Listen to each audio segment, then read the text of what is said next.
Whenever you're ready, Jen, let us know. Okay, you are live and ready to go. Okay. Good evening. The Amity Board of Education special meeting for February 23rd, 2026 is called to order. This will be a virtual meeting. I will ask all participants to please mute your sound unless you are recognized to speak. And with that, we have our first order of business. I'm going to ask if if there's no objection to skip the pledge. I don't have a flag. Is there any objection? We have no problem doing it. No, we're good to go. Okay. Item 3, approval of minutes. This is the Board of Education regular meeting from February 9th. It's on page 3 of the packet. Do I have a motion to approve the minutes? Donna, okay. Second. Kathy, thank you. Any comments, discussions, questions? Paul, I have one comment. Yes. Thank you for linking the middle school presentation, but wasn't there also a budget presentation as well? Yeah. What? Yes, there was a budget presentation, and Ms. Zaleski will get that linked in the minutes. And I know you Okay, said so you would we do that will in add that to the minutes. the last couple. Can we make sure those get linked and uploaded as well? Okay. Thank you. Any others? Can I just ask a quick clarification, Chairperson Davis? Was that the meeting where the AFC was in the middle? So that is the budget presentation in the AFC minutes? Is that the last meeting that we're talking about, or is it there's been another one since then? No, it was the first February meeting, and Okay. there was a budget presentation as part of that. Okay. All right. And also just for procedural clarification, because we're a virtual meeting, all of our votes do still have to be by roll call. So when the time comes, if you can just be ready to be unmuted so Ms. Zaleski can call the roll. All right. Any additional changes or additions? If not, Lisa, can you call the roll, please? Sure. Ms. Rebuse? Yes. Mr. Davis? Yes. Ms. Cloud Ingram? Yes. Ms. Schlenk? Ms. Schlenk, are you a yes on the minutes from the last meeting? Yes, I'm sorry. That's okay, thank you. Ms. Jacquet? Yes. Dr. Oladile? Yes. Dr. Krunakaran? Yes. Ms. Bradley? Yes. Thank you. Ms. Schuster? Yes. Thank you. Motion carries. Yes. I think Mr. Young, Did I you? miss somebody? Oh, I'm sorry, Yes. Mr. Young. I'm sorry. I I'm a skipped yes, over you. great. Thanks. Sorry. Thank you. Okay. It's hard with all the little tiles. Next, we are now going to go in Just one recess. second, Paul. Lisa, you missed me too. Oh, we missed you, Dana? You did. Sorry, Miss Lombardi. I'm so sorry. you a The yes? tiles That's okay. are throwing That's me okay. off here. Thank No you. Are you a problem. yes? Yes. Okay, thank you. Okay. Maybe we could still go by alphabetical order, just like usual. That way we won't miss. It's hard because the AFC is all mixed in here as well as like admin. So it's just tough. I was just Okay. trying to go in order of the tiles on my screen. Right. Yes. Okay. Yep. Mhm. Okay, so we're going to go into recess at this point and going to turn the meeting over to our Amity Finance Committee Chair. Thank you. We didn't know if you'd make it, so Yes, it is. glad you are here. Just want to mention that I'm going to ask at the next Amity Finance Committee that we put on the agenda the election of a vice chair, and it has to be a non-Board of Education member. That should be done at the, on the agenda for the next Amity Board of Finance meeting, okay? Okay, All right. thank you. So, Yes. So Yes. let me should I go ahead and call the meeting to order? Yes. yes, and I Okay, great. just want to make one more comment. Our bylaws specifically permit the Board of Ed to have a quorum and sit in with the Finance Committee, and specifically permit us to have it still as a Finance Committee, Amity Finance Committee meeting. So it's up to you. If any votes take place during this meeting, it's only Amity Finance Committee members that are voting. And I would also indicate to you that as an ex officio member, I can vote at these meetings, and I would also be casting a vote on the Amity Finance Committee if it requires a vote of some sort today. Thank you. So it's 6:08, I guess. There it's 4:38 a.m. for me here. So calling the meeting to order. Let's start with the update on the superintendent's proposed budget for 26-27. So if you can just give me 1 minute, I will share my screen.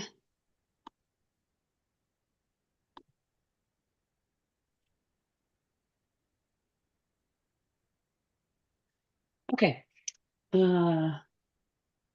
So I do want to just make sure everybody understands a little bit about our bylaw, particularly because we have new members for both the Finance Committee and the board who haven't been through this process yet. But our bylaw that governs the Amity Finance Committee says that by March 1st, the AFC would recommend a budget to the board. And by March 15th, the board has to deliberate and vote on the proposed budget. If the recommendation that comes from the AFC is not approved by the board, in other words, if both numbers don't match, the budget goes back to the AFC and they send a new one to the board. And then it keeps going back and forth until both the AFC recommendation and the board recommendation are aligned. If for some reason that doesn't happen by April 15th, at that point, the board would recommend its proposed budget to the district, regardless of what the AFC recommendation is.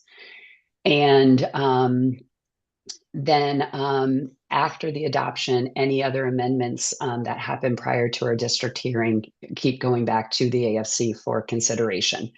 And then ultimately at the district hearing, the board would take its final action on moving the budget forward. Hopefully we don't get there and we can have some agreement by March 15th. It's much better and more pleasant that way. So where we are in updates, we knew this, this was part of the reason why we sort of took. Before we go there, Jen, Paul, can you just clarify how you get to vote on AFC? How did that happen? I don't have an objection. I'm trying to understand right. it. The bylaws permit the chair as an ex officio member of every subcommittee to vote as a member of that committee at his will. Okay, thank you. You're welcome. All right, so health insurance changes, we got those last week. Our health insurance costs went up by about $123,000. So it was sort of in the ballpark of, I think, what we were expecting. The increases are being driven by the increased claims that we've seen over the last 3 months. So again, no surprise there. Because we've had so many people hit the stop loss threshold, we have an increased cost to our stop loss insurance. And then overall, the cost of prescriptions drugs has been increasing. And so that is also driving the change. What we had to do then is add some things back into the budget. The first one being the medical insurance. But the other thing that we've been doing over the past week is Mr. Brandt and Ms. Loomis and I have been sitting down and revisiting all of the special education placements. We usually do this in March. We typically would push it until the very last minute, and that's often why the board had been able to approve budgets that were lower than what AFC recommended. But because we had to add so much for the medical, I actually asked Mr. Brandt to do it 2 weeks earlier. So you can see that we have a new student who's coming in and requires special education services, an increase in tuition for a student who is already existing, some additional behavior supports for a student who is already there. The other things is the Woodbridge Police Department just settled their contract, and there was an increase in the salary for our SRO that we had to now reflect what the actual price was going to be. We have added in some transportation software. It's a resource that we're going to hopefully be able to use along with our elementary districts and can get us on a path for perhaps looking at a transportation study. And then the other thing that we did is the health and PE teacher that we were proposing to transfer from the high school to the middle school has been added back in both their salary and their benefits. What we were able to make reductions in were three places, three tuition placements, two students who do not require those placements, and then one is actually just a lower cost than what we were anticipating. And to offset adding the health and PE teacher back in, we have decided to defer the STEM instructional coach for a year. So we have pulled that position out of the budget. The other thing we had to do is because we reduced those tuition lines so significantly, those students aren't going to meet the excess cost threshold. So we had to lower the amount of revenue that we were anticipating from the state because we are not going to get that in. And so it doesn't change our budget, but it does change what the town allocations are going to be. The personnel impact under the current proposal, as I said, is to defer the STEM instructional coach for 1 year and then hopefully look for an opportunity to fill that position using existing staff. It's what we've done for our other coaches, and hopefully something that we can do in this case as well. There are two health and PE teachers in the budget, one for each middle school, but this will also allow us to maintain the current health and PE staffing and structure at the high school while still allowing for the middle school schedule change. It still has the world language teacher to increase world language choice in the middle school, and it still has the special education teacher for the sales program. I know there's been questions about whether or not we could defer these new positions. And, you know, I don't see an opportunity in the upcoming years where we would be able to add even potentially one new position. The 3-year forecast and the projections, when we look at contracts, where we know the fixed costs, as well as we look at taking on the potential for the bond for some of those facilities improvements, are really not indicating that we would be able to find another year where adding positions would be quite so opportune, I guess, is a way of looking at it or way of putting it. So I know, again, there was some interest in potentially not adding quite as many positions, but I'm not sure that I see a chance to do that in the near future. So with all of those changes, as of today, the town allocations, you can see went up slightly, again, because of that decrease in the excess cost revenue, but overall the budget dropped by 0.01%. We are at 1.53% increase over the current year.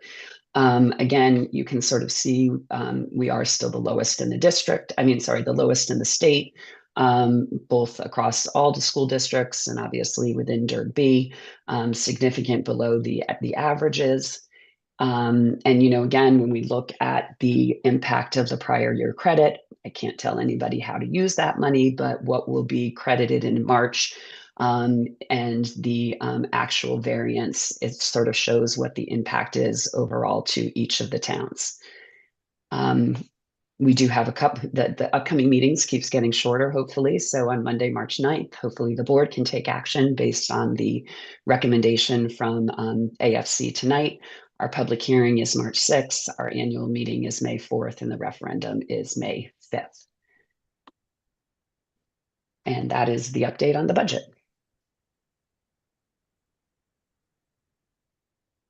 Sudhir, I think you're. Thank you. Yeah. Thank you. So we'll open it up for discussion. Megan, I go see ahead. you.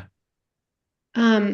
So one, I don't think that the argument that because our debt is declining and the budget increase is low this year, then that's good rationale to add people.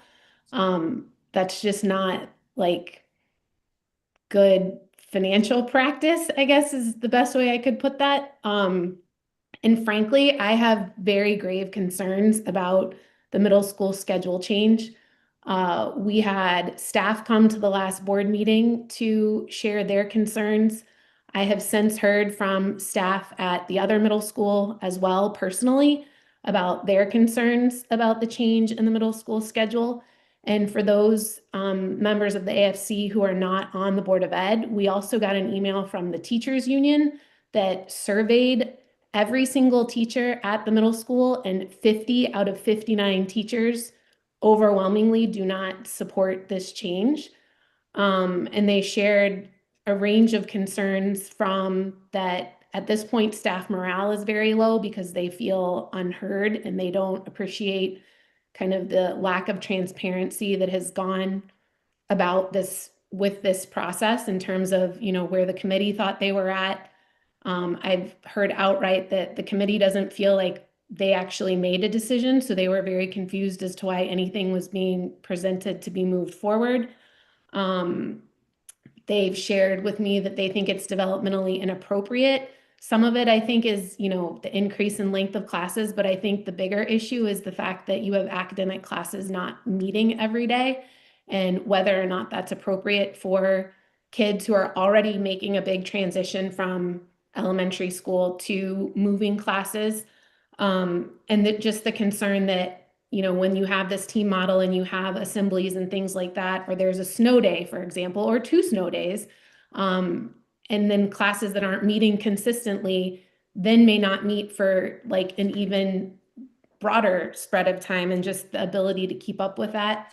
I heard concerns about the wind block being longer, that kids now, and I frankly was surprised by this because I know my kids do very much utilize the academic success block, but that many kids do not, and that it's too much unstructured time for kids this age, and that there's a lot of behavioral issues. And so the fact that it would now be even longer is a concern. So that is kind of the staff side of things, of them broadly not supporting this. Then I've heard from special education parents who, you know, one of the arguments that was made was that special education students aren't currently receiving electives under the current schedule. I've heard from multiple special ed parents who said that that's not true, that their kids do have electives and that their disability actually deems a world language inappropriate for them. And so that is when they receive their services, and that their electives aren't impacted at all. And frankly, most of them were more concerned about the schedule change. And one of them did say, like, if a child's elective is impacted, that's something a parent is agreeing to in an IEP. So it's not like it's I guess an unknown. And then just a bigger picture concern that I have is just overall transparency. I feel like what has been presented to the board by administration is not consistent with what we're hearing from staff, and that concerns me a great deal. So I guess if I had to make a recommendation as an AFC member at this point, it would be to recommend a budget that is less those 3 additional staff members at this point, because I absolutely do not support the schedule change that basically none of the staff at the middle school support, it sounds like. Paul? Megan, I'd like to thank you for the explanation because I think you covered almost all the bases, so I don't think we have to have everybody else talking about it. But I have a question that maybe the principals or the superintendent could answer. If we do not go with the particular schedule that was presented to us, but there are ways of you accomplishing some of the things that you felt was important and getting done, would we still need the extra teachers to do that? And if so, then I would think not funding them would prevent you from doing an alternate type of schedule. And that's a question I think is important because we don't want to put ourselves out of that area where we can do something that helps meet your goals, helps the kids with their education, and not get stuck that we can't do it because we eliminated those positions. So I'd like to see if one of the principals or superintendent can answer that question. Well, I can first weigh in on the world language piece. So again, right now we do not have choice in world language. There is a way that we can take world language off of the team and allow students to at least have selection in which world language they would want to take. And I think we can do that without changing anything at the moment if we had an additional world language teacher. So that is one of the things that we've heard from a lot of people is that they do not like the fact that kids have to take 2 world languages, and the addition of a world language teacher would allow us to have world language choice. I will defer to Jason, Kathy, and Shannon because they remembered some of the other options that we looked at. I think in every case, the content area was different, but we always needed like another teacher at each school, no matter what iteration of the schedule we looked at. In some cases, it would have been like a different life arts option, if I remember correctly, but the types of schedules we were considering always required sort of that extra teacher, either as the buffer around health and PE or in the life arts area. And that was typically because we were trying to not make kids take 2 musics. So it was offering sort of that alternative so that they didn't have to have music twice. Jason, Kathy, or Shannon, do you remember if that's correct? Yes, that is correct. Yes.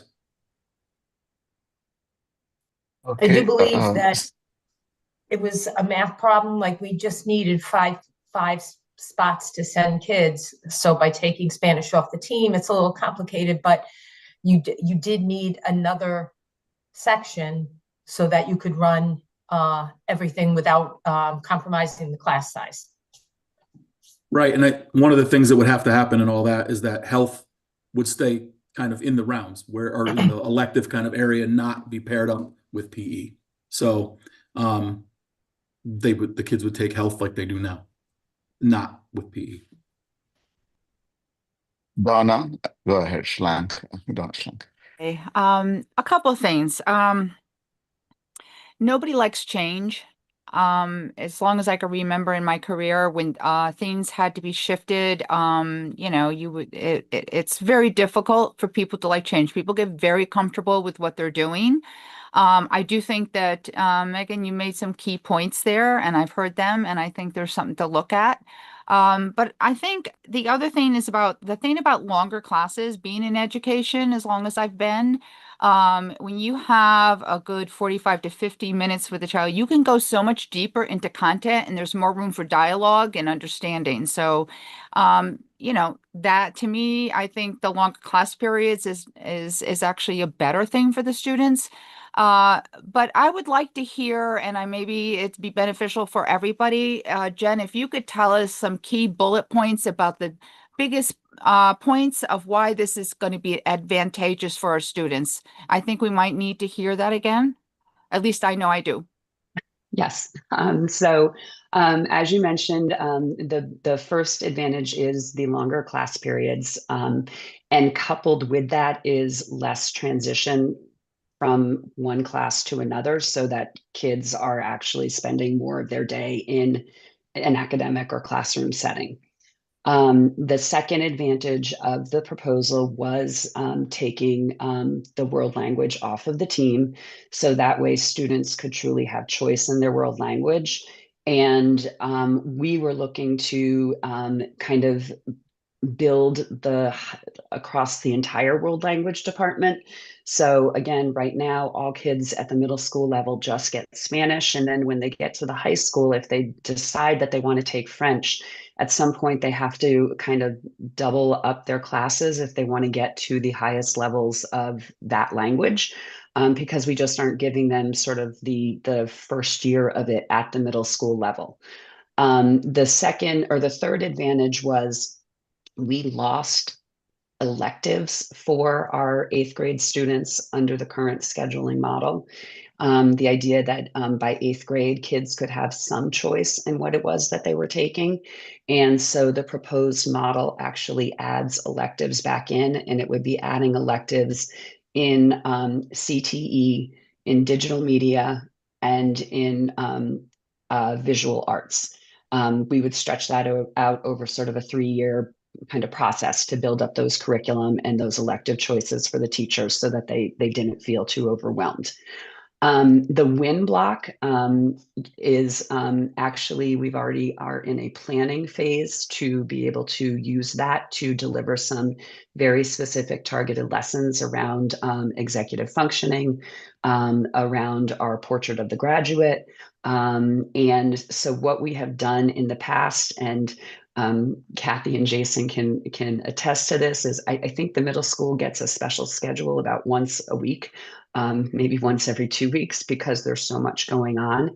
And that just creates further disruption. We would be able to use the win block to accommodate those special activities so that we wouldn't have to have a different schedule once a week to try to build all of the other stuff that we want to do in. Then the other advantage is it allows our intervention services and our special education services can be delivered during the win block time, so that students don't have to miss classes or pick between sort of that type of intervention and doing something else.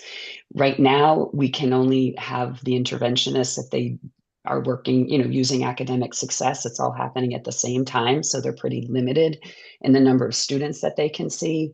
But when we spread it throughout the day, they're going to be able to have 5 periods where they can see kids at a different point during the daytime. Jason, Kathy, what else am I missing on this? So it's important to know that any change in any kind of a schedule, even half of what we're trying to talk about here, will have a domino effect.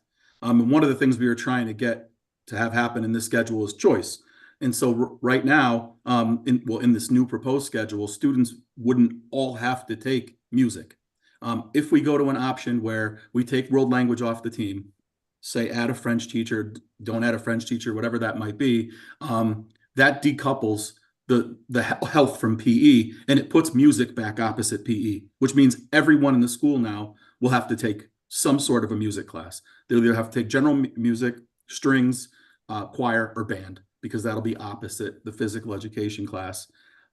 Whereas in the proposed model, we put health opposite that. So then students can choose band, choir, or a different elective, art, or something else, and not have to be forced into taking 2 languages and not having to be forced into taking a music class.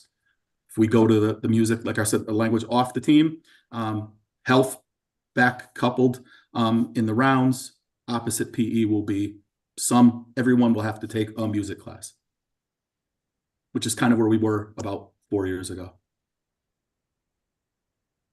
Thank you. Carol? Thank you, Sudhir.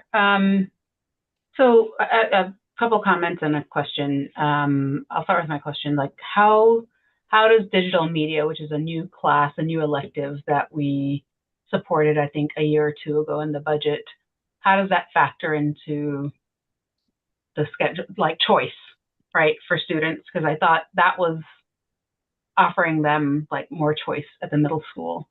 And based on what I've read so far about, you know, the middle school schedule versus the traditional junior high schedule, there are pros and cons of both. So, and I guess based on what I'm hearing, I'm still not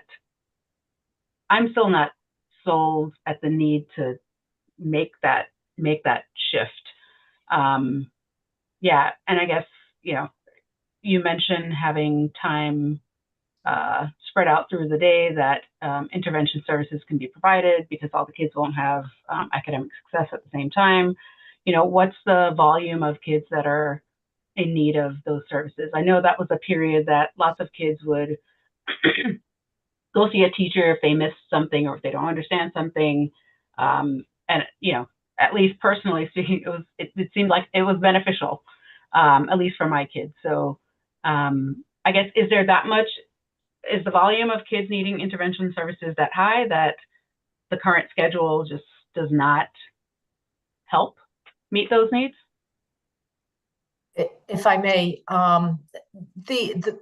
again, with intervention, we want to keep the caseload small, the classes small, because that targeted intervention is what we find most effective. So while the number of students is not overwhelming, thankfully, we do want to be able to provide the optimal environment for those kids to be successful, because intervention is not, the idea of intervention is not a permanent solution. In other words, we want to go in for, you know, whatever that student needs for a given period of time. We try to help students get caught up and get to where they need to be so that they don't need the intervention anymore. So there is some fluidity in that class. And I think what helps make it successful is the fact that we can keep the numbers fairly small. And by allowing the interventionist access to the kids at different periods throughout the day, that helps with that. Because keep in mind, some of the interventionists, one student might have 2 or 3 interventions. I mean, we certainly have students that have EL support, math support, and reading support. So for that student to get seen by all 3 interventionists is rather challenging. So this schedule would help us with that. And Carol, to answer some of your other questions that were in there. So when we first added digital media, we did add it as a choice opposite the health and PE. It ended up being such value for what students are asked to do that we moved it into one of the rounds so that all kids would be able to take advantage of that course.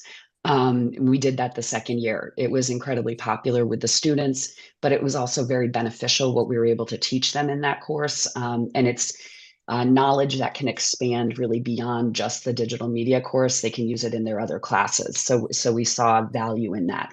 So we kind of were victims of our own success when we designed it, because we couldn't keep it as an elective choice when we really thought it was appropriate and needed by all of our students.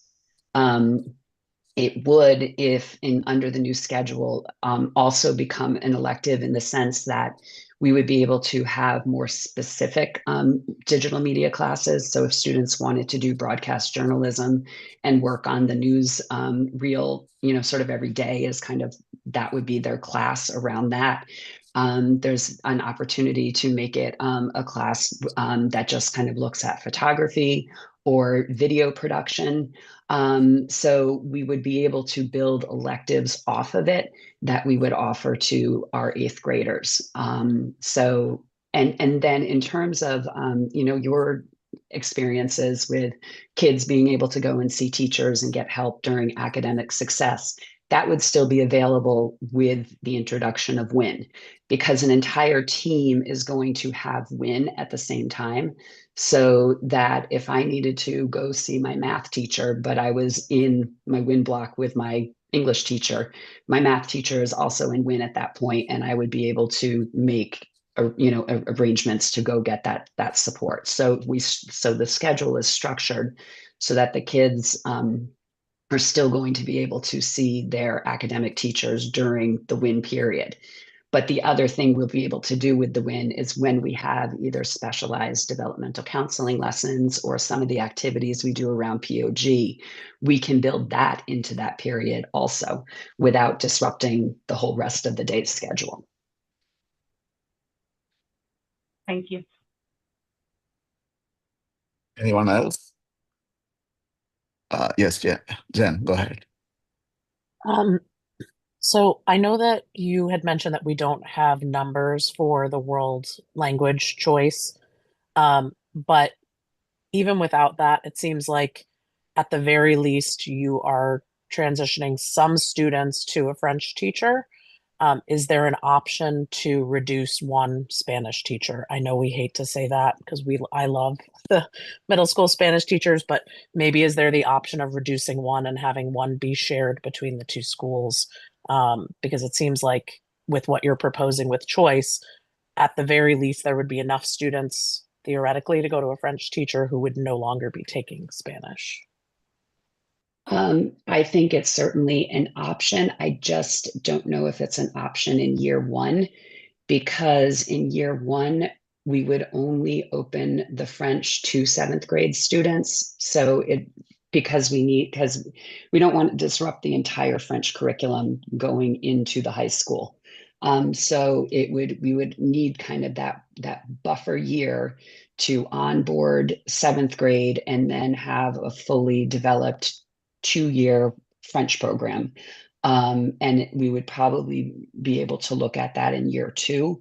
But for that initial sort of first step, we're still going to have a lot of kids who are still going to be in Spanish, because pretty much all of 8th grade is going to continue to take Spanish because they didn't have any other choices. And we would be able to have a few kids who maybe select Mandarin. But we have to remember we're limited in terms of 22 students per class. So there's really only 22 spaces in each middle school per grade for an alternative language.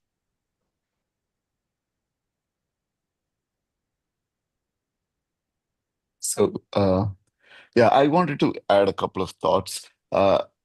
First, I think I agree with Megan. I think we should never frame a choice of adding a teacher because the next year's budget will be, higher or something. Because that, I think, is the wrong framing. We are going to do this because this is the right thing. Should always be the framing.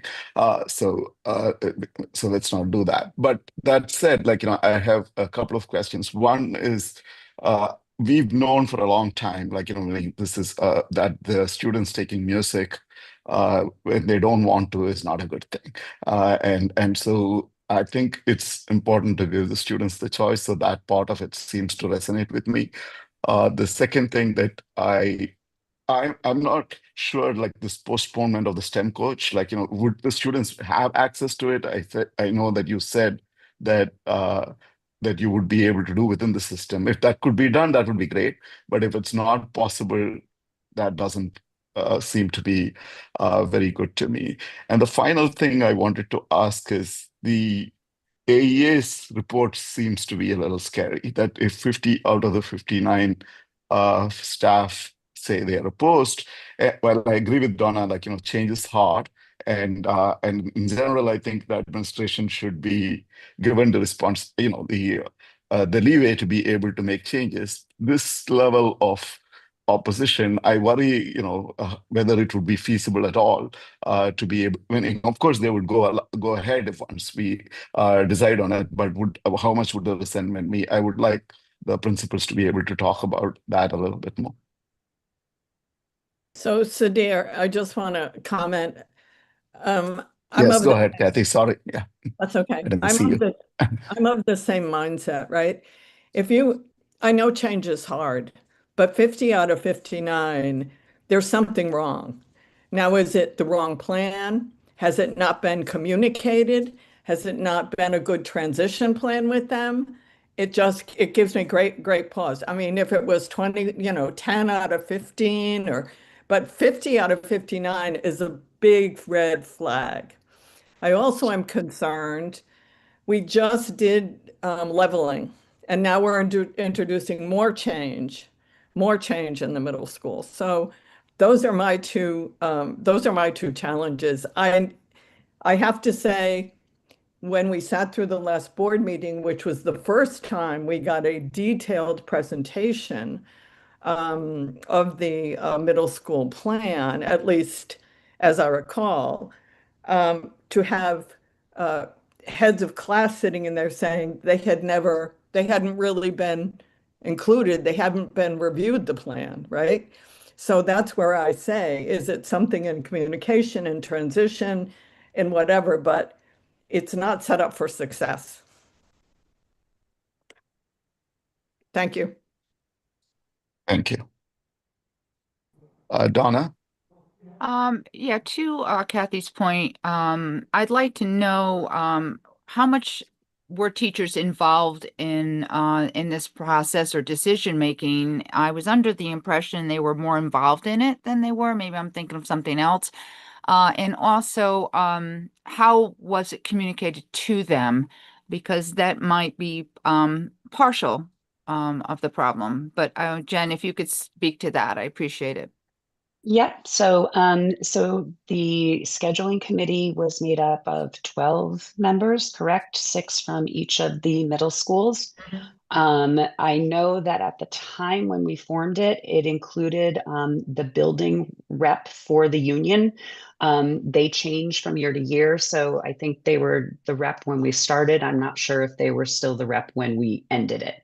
And so they were involved in the process from, I think, essentially setting what the vision of and the goals of the new schedule were going to be from the outset, as well as looking at potential different schedules and structures that are at other middle schools, so that they could have sort of a viewpoint of the different possibilities that existed. Then when we sort of and when we got kind of like feedback on sort of what those goals were and pros and cons of different middle school schedules, we went into sort of the mode of actually designing schedules. And that was more at the administrative level, because we sort of had to design them and kind of test them out with like real kids to see if they were going to actually work or not. And at that point, that was when we were also getting a sense of how much additional staff would be required to run the schedule. Some of the schedules that I would say could have been more preferred by, in terms of meeting all of the goals, required significant more staff than what we're requesting right now. So some of those ideas were sort of or those proposals were stopped because it was just going to be far too expensive of a proposition to move forward. So ultimately, we came up with 2 schedules that met most of the goals of what we wanted to do: the increased student choice, slightly longer academic periods, making sure that we we're addressing, getting kids to be able to have intervention services without disruption to the rest of their day. And so we presented those 2 schedules back to the scheduling committee.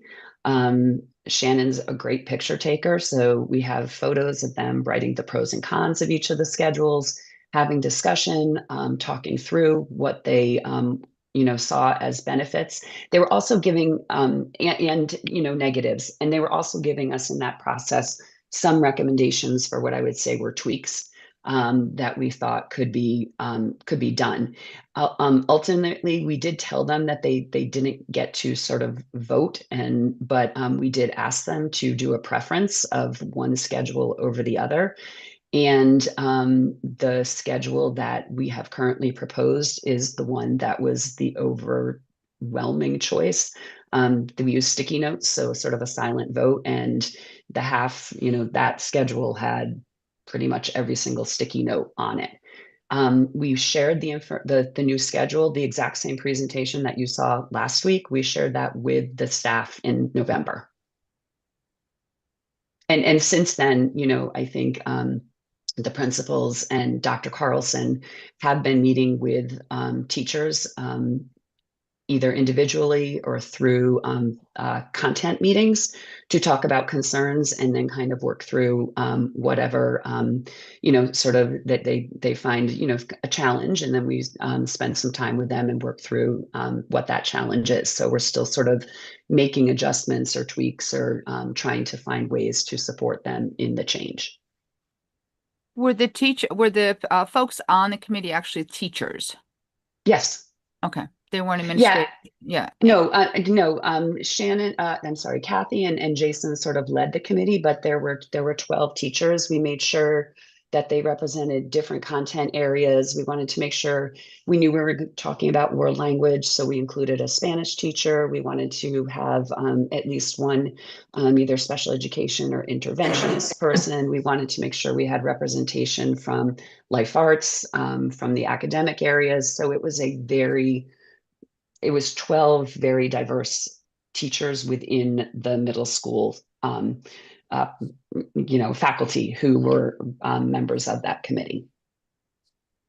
So there are three members who want to speak. I'm going to start with Patrick, and I know Autumn and Donna have been raising their hands as well. So go ahead, Patrick. Hi, Dr. Byers. Just a quick question. You talked about you had another plan. There were other plans that required more FTEs that, unfortunately, the reality of this district is we are probably have the most financial oversight of any district that there is, because we have the AFC. We have so many people coming in and saying this. And so we always want to have the smallest budget that we possibly can. Can you talk more about how many those other plans, how many FTEs they would require? I think the worst one, we needed 7. And then I think most of them were at 5. So the plan to have a plan that would quite possibly make our staff happy, that they believe in, that they can get behind, that would maybe work better, would be 5 FTEs. Yes. Okay. Instead So something of 3. maybe we can look at that as a possibility instead of trying to always go the cheapest route. Maybe we go the right route. And that's not to you. That's to us as a district of always coming in trying to make things pretty small. Thank you. Autumn, go ahead. Thank you. So first, I just want to say I definitely have appreciation for the work that has gone into the planning of the schedule, and all of those that of you on the call that have been a part of it. One of the things that I want to make sure that I clarify, I want to make sure I understand, is around the equity concerns with students that do that with the current schedule, that receive intervention, that are a part of special education. Am I right in understanding that it sounds like, Kathy, I think what you were saying is more with the current schedule, the issue is more that they're taken maybe repeatedly from the same class, and where with the new schedule they would be able to receive intervention over different classes, more than it is that they don't have access to certain electives. Is that right? So we pretty much have 2 teachers that provide intervention, a math interventionist and a reading interventionist. And right now, the one period that all students, for the most part, are free is period 8. It's that academic success period. So right. By moving WIN throughout the day, those 2 teachers will be able to work with kids in 4 different periods rather than in just that one. Because now, if a kid wants to be, if we want to work with them and give them intervention, they have to be pulled from something else, because they all can't get service during period 8. They have to be pulled from language, or usually from electives, from music. We don't pull kids from physical education. We never take that. But they get pulled from multiple areas. So that's why moving WIN throughout the day would help to alleviate some of that pressure. Absolutely, absolutely. So yeah, I just wanted to understand that it's not necessarily that they don't have, because I think what some folks, myself at least, were thinking was that it was meaning that they currently don't have choice in the specials. It is that they do, but they often have to get pulled from them because of that 8, right? Because really they can only be seen in that block. Thank you for clarifying that. And then the other question along with that is, can you give an idea of the number of students that would be positively impacted, right? That maybe currently really are taken from, electives or other classes where this schedule, this proposed new schedule would be able to alleviate that. It's hard to know the exact number, but I can tell you that 1/3 of the students in our school have a 504 or an IEP. And then on top of that, there's another 40 to 60 kids. It's fluid again, like Kathy kind of said, that get intervention. So, any words of upwards of 150 kids could be impacted by opening this up and giving them more places to be serviced rather than taking them out of an elective. Right. Thank you. Yeah.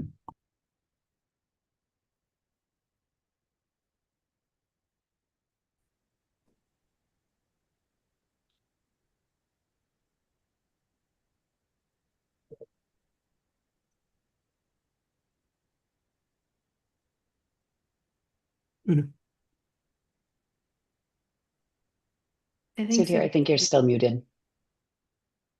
Sorry. Yeah, so I said Donna Schuster and then Dana. Sorry, Donna, go ahead. Hi, thank you. So I find it, given the teachers union feedback after surveying the teachers, I would also have difficulty supporting the middle school changes in staff. There is one question I just wanted to clarify. Jen, you said there would be if a French teacher was hired, 22 student cap? Well, by contract, we can't have class sizes any larger than 22. So you anticipate having one French class in each middle school with servicing 44 students? Altogether, yes. Okay. And currently there's how many Mandarin classes? There are four Mandarin classes, correct? So we have 4 Mandarin classes. And we would have four French classes.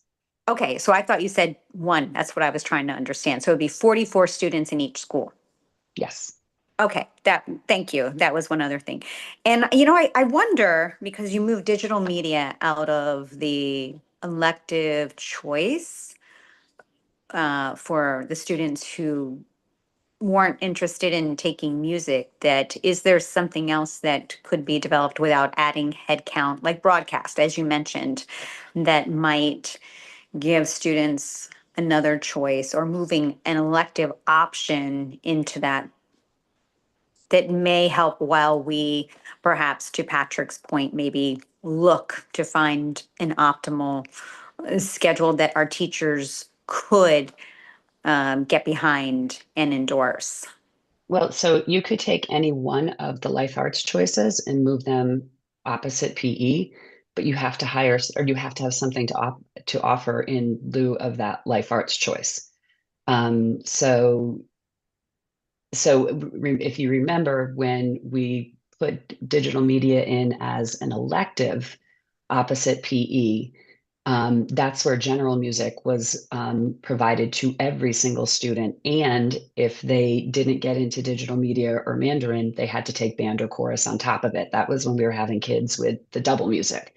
So then eventually we moved the music into the PE space and gave the digital media to all of the students. But anytime so you could lift any one of those life arts classes out and put it as an elective, but you would need another life arts to be there. And some people may remember this when we first started, that life arts choice was reading. We had every kid had to take a special class that was just extra reading time. And it was one of the 4 life arts, and we reduced that position and because we changed our English curriculum, and teaching reading in isolation is not necessarily best practice. But we always need to have 4 life arts as part of the rounds. So if you lifted digital media out, you would still need to replace it with something. Okay, well, how many students currently take digital media? All of them. All of them. How many students were requesting it prior that you had to, do you know how many students were previously requesting it that didn't necessarily get it because of the cap? Jason or Kathy, do you remember? It was a lot. we had to turn away a Yeah. lot of students because there was no room for them. So, we kind of, had to negotiate a little bit and make sure they got the technology education instead of the digital media, but those are really two very different experiences. So it was really, our goal, I think, eventually to offer digital media to everyone, because again, it helps students across the curriculum. Right. No, I've heard different feedback. So I've heard some people who don't want it. And then of course, what you were seeing is that you had students you had to turn away. And it might be because they just didn't really want to take music in any way. So I understand that. Okay. Thank you very much. Appreciate it. Go ahead, Dana. So I just think for me, given our last meeting and the representation of heads of class and also faculty combination, for me, it would have been great to see one of those teachers who was on this committee come out and support the change. That would have been really great for me. It's hard to get behind this plan, not hearing one faculty member come out and support it. So I just, that would have been that might have changed things around a little bit for me, but I haven't heard that. And not one faculty has come out to say to myself, hey, listen, that's not how we all feel. Some of us were on that committee. We feel this is the better move. So it's really hard to get behind that, knowing that. Thank you. Thank you, Dana. Carol? I just want to say, there may be a lot of benefit in this schedule change for our children, but just listening to this discussion and hearing public comment from some of our teachers, something went wrong in the process, right? So it sounds to me that, Dr. Byers has laid out some, reasons why it'd be great to make the schedule change, but I agree with those who have said that they can't get behind this if we don't have the support from our teachers. Now, I also agree that we all don't like change, right? But there seems to be an overwhelming majority of teachers that can't come along. And I think that with any type of change this big that requires their 100%, I think we have to have them, at least half of them on board with this. So I'm sure intentions were good, but something wasn't right with the process. And so I think my recommendation would be that we sort of table this schedule change for some other time. The last thing I'll say is, I have a question. Are kids not pulled from the subject that they need intervention in? So if they're in ELA okay, all right. Thank you, Jen. No. So, Okay. yeah. So one thing before, I know that some of you have not spoken and may have comments to make. Just wanted to ask, given Paul's question, today we don't have to approve the schedule change. That's not our role, right? Today, what we need to do is to approve the numbers. And my question is, what's the sentiment around the addition of the two faculty, because we need that for world languages and things of that nature, because that was, I think, going to be important, even whether we decide what our feelings are about the schedule change. So I just wanted to bring that up. And then if there are others there are clearly people on the finance committee who have not spoken. If they have thoughts that they wanted to make, please go ahead. And if there are others who have comments, please do.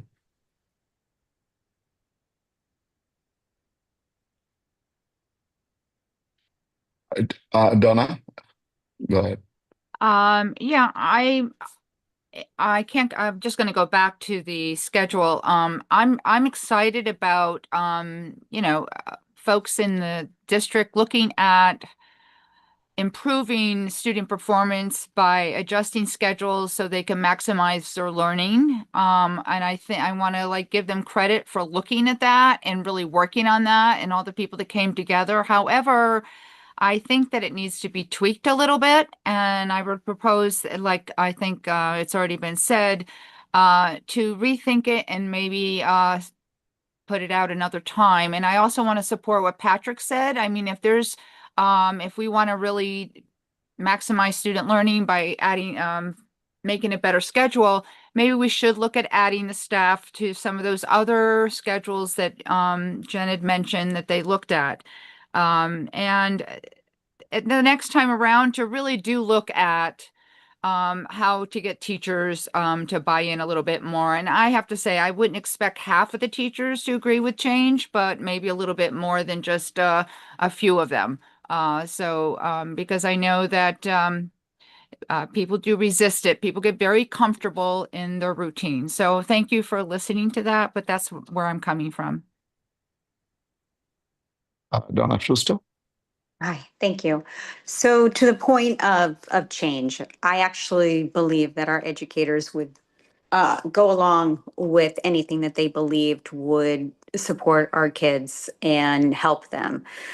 And I do think we need to definitely rethink this. But to answer your question, Satir, that's why I raised my hand. I'm not on board with hiring a French teacher at this point because we don't know what the impact of foreign language choice would be with the class sizes for both Spanish and Mandarin. I would say I would support starting slow and looking at what the impact of allowing choice in our current language selection and how that looks in the classroom before I could support adding a language to the current selection. Paul, go ahead. There's a lot of stuff going on here, but I want to see if we can get back to the budget. One of the things we're looking at, I guess we're looking at, is a 1.53 increase, as was presented to us to examine. If the administration and the principals of the schools can develop some alternatives that may require additional teachers, I don't want to tie their hands. And we're looking to do the best thing for the kids as far as education goes. One of the comments, not one of the comments, but several of the comments that I've heard and spoken to people about is that they're concerned that we're not providing enough financing for our students because all we seem to be doing is trying to get the lowest budget we can.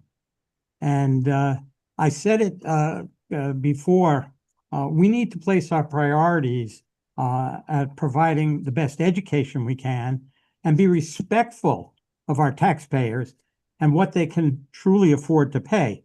Not just saying we can do better, we can make it lower, we can make it lower.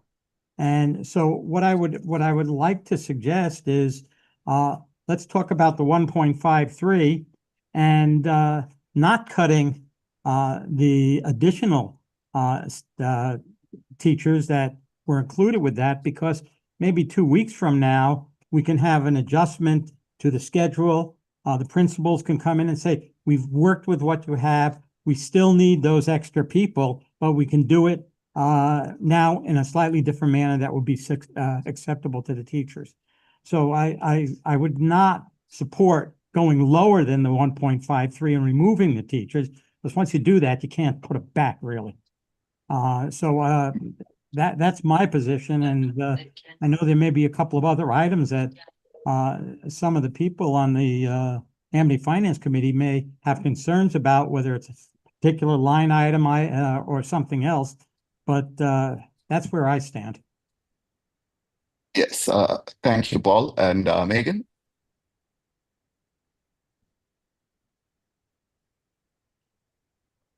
I know that Megan was raising her hand and Jen has her hand too. So yeah, go ahead, Megan. Just on what Patrick said before and then what Paul just mentioned. I don't believe that there is a goal by the AFC or any of the town boards of finance to make our budget as low as it can possibly be. I think the approach of slimming down the budget every year evolves out of the fact that over the last, I don't even know how many years, we have had a $2.2 million surplus on an annual basis. That at the end of the year, the board votes to keep 2% and carry over to the next year, and then whatever is remaining after that gets sent back to the towns. So if we look back at 24-25, it was something like a 3.5% budget surplus, that 2 of that got kept and put into our educational reserve fund to be used for this year. And then roughly 1.5% is what is being distributed back to the towns now this year.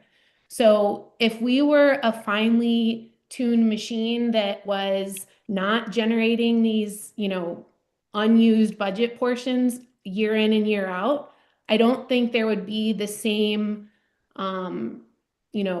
magnifying glass held up and the scrutiny put to it. It is the fact that every year we seem to wind up with a couple $1 million that aren't spent.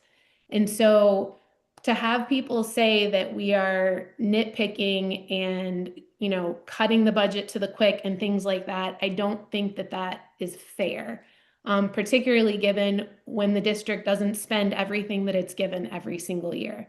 And so there's this sense that there is this inherent buffer that is built in. And then every year we build the budget against the previous year's budget that had that excess built in. And so it just keeps chugging along with this excess built into it. And so I think that's where that sentiment comes from.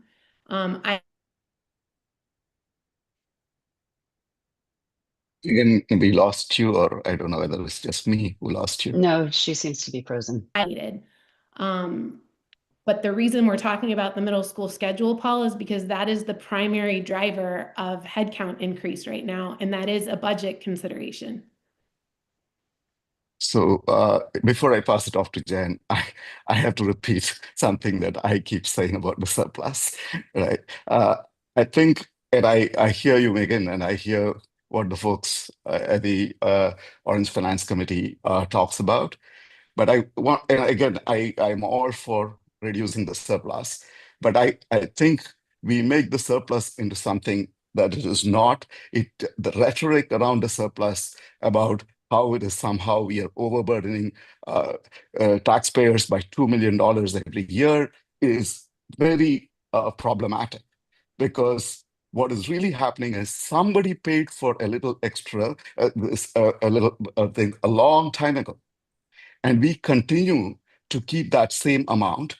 And if you were to cut this surplus down by $1 million or whatever, it could never go below $1 million because of all the other reasons. And so really we're talking about the discretionary part about $1 million, right? If we did that, it's going to save us one time the interest rate on that thing. So we're talking about a $30,000 to $40,000, whatever that might be. That's the debate that we do it every year to argue about why there is no transparency, why this is not, given everything else we are willing to do. If we add one FTE, that's about 120,000. We are talking about a 40,000 hit or something of that nature for something that's a long time ago, some other taxpayers paid. It has been in the budget, and every year we go back. And I just think that this rhetoric has been problematic, and it just focuses on the wrong things. And so when Patrick and Paul are talking about it, it's not because we think we should not do, but the rhetoric is overheated for what really is the cost to the taxpayer. And I think we've all said this, but I just wanted to say this again. I should pass it on to Jen. So I am with you, Sudhir, about the surplus, and I am one who is always going to be for fully funding and more full-time teachers. But I want to point out something that Dr. Bears put in her presentation, which is that the budget will be increasing the next few years. This is not a low budget. This budget is low sort of falsely because we have a low debt this year. So I think we need to take that into consideration when we're saying that the budget is low. Yes, it's a low percentage increase, but part of that is because the debt is low. So if we add multiple full-time teachers, we just need to think about that those teachers, assuming, we don't make some major changes, continue into these next few years. So I am very much for world language choice. That's something that I think it sounds great. I do think it would be good if we had some numbers on which kids want to take what. I know that's not always easy to get, so that we could make an informed choice about perhaps reducing something, increasing something. But I think that's something we need to keep in mind, is that part of the low budget, quote unquote, is because of our low debt. And it's not necessarily as low as it looks. We are still funding all the things that we should be funding, which I think is wonderful. And those will continue in the next few years if we keep all of those positions. Is there anyone else who wants to comment? Thanks, Adir. Yes. All right. Yes, Christian, please. Thank you. Regarding the middle school proposed changes, I stayed quiet just to hear everybody else speak. But I agree with some concern. I don't know that the teachers that are reaching out and contacting us, the officially and otherwise, are just afraid of change. I think they have their best interests of their children in the schools at heart, and to the extent that what the other issues may be, even in a cost-benefit analysis, is not perfectly clear. I'm not comfortable, subscribing to the proposed scheduling change and any budgeted funding that would facilitate that. Separately, in relation to the budget, I know over many years there have been, some consternation over what initially was a surplus or an overage, but year after year after year after year is no more than, it's not a fluke any longer. It's not sometimes it happens, sometimes it doesn't. It's every single year with predictability, almost to the point of certainty and purpose, as opposed to just happenstance at the end of a frugal year. We have, within $100,000 either way, $2 million surplus every year. So what we're talking about may not be, Sadir, more, hey, the end justifies the means, what's the big deal? It's only $30,000 or $40,000 at the end of the day to the taxpayer. I think it's a more fundamental issue than that. I think it's, if we're here to budget and do a zero budget analysis, as I understand our task is set before us, then we are supposed to target a realistic number. And are we actually doing that if over the last 5, 6, 7 years or so, we've come up with a $2 million surplus every year? I would say no. I would say that's the product of some excellent budgeting and some frugal spending and some careful allocation and reallocation of funding. So it's not nefarious, but the fact of the matter is that through our budgeting process, we have now built in a buffer for these contingencies, like you said, Sadir and others. Hey, what if we get, a special ed need? Hey, what if we have the need for another teacher that develops along the way? At least we've built a cushion in. Well, building cushions is not what we're tasked to do. There's no cushion line item in the budget. And so what I propose is that it's a nonpartisan. It's not rhetoric, really. It's more all of us on the board from every town that we're from say, look, let's make a concerted effort to send a unified message of solidarity that we're going to cut the budget by an extra 0.5% as a message to our constituents that we're really going to try to take an affirmative measure at not having a $2 million buffer and not essentially overtaxing, because that's what we're doing. And I know, again, you could analyze it down to the pennies. It hits your wallet and my wallet in each town. But as a practical matter, we are now, it's not an inadvertent, it's not a mistake. It's not, sometimes it happens, sometimes it doesn't. It's intentional. And so what our towns are asking us to do is to please stop intentionally overtaxing us a certain amount every year. Now, the corollary to that is, what if we do run into a need? What if we do actually have an unanticipated catastrophe or extra budgeting need? What our towns are telling us loud and clear is they'd rather we come to them and say, please give us more, than us proactively take more from them without really asking. Yes, that means they'd rather have a referendum and the costs that go along with it. I say, let's give our constituents and give our towns what they are asking us to give them. And that is a more accurate budget without a $2 million buffer and the understanding that if we need more money, we'll come back to them. Thank you. So let me correct the issues here, right? I will say this once more. The zero-based budget is not to get to zero, right? It is to start every year from assuming that no costs are taken, and then we have to explain and justify what the need is. That's what zero-based is. It doesn't mean that we are expected to get to a zero budget. And I know this. I know you know this, Christian, so I'm just saying this. If there is any misunderstanding, I'm not trying to tell you this. But the second part that I will say is this is not repeated taxation of the taxpayer. And that is the point that I'm trying to insist. It is like a bank giving you a one-time loan that you keep and you keep holding it, okay? It is a one-time loan and a loan that was given to the district a long time ago by somebody, some taxpayer in the past. If we fix this problem. We're paying the 2 million every single year. It's not one time. No. Yes. We give back the money to the taxpayer every year. So it's the same money that the bank is giving us back. The bank takes back our money and gives back the same money. So this idea that the taxpayer is repeatedly being taxed is not true. And so I just want to make it very clear to folks, right, that this idea that, oh, we have a $2 million surplus, so we are overtaxing the taxpayer every year is not true. What it is somebody gave us $1 million extra. You cannot go below $1 million. So the argument really is about that extra million. That million was given a long time ago. And if we did this correction that you folks think would help, it would be a one-time correction. It would be a one-time correction that would go back to the taxpayer because every year we're giving back that million and they're giving it back to us. So it's the same money that is coming back to us. So this, I think, meaning I'm all for reducing the surplus if we could, but I think it should be based on the correct arguments as to what exactly are the costs we're doing.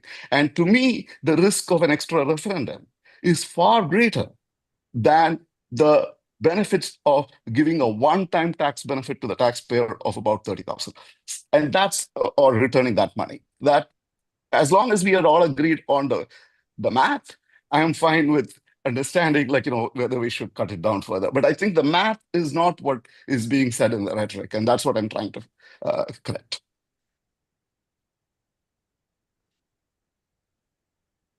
I just have a quick comment quickly, Sudhir.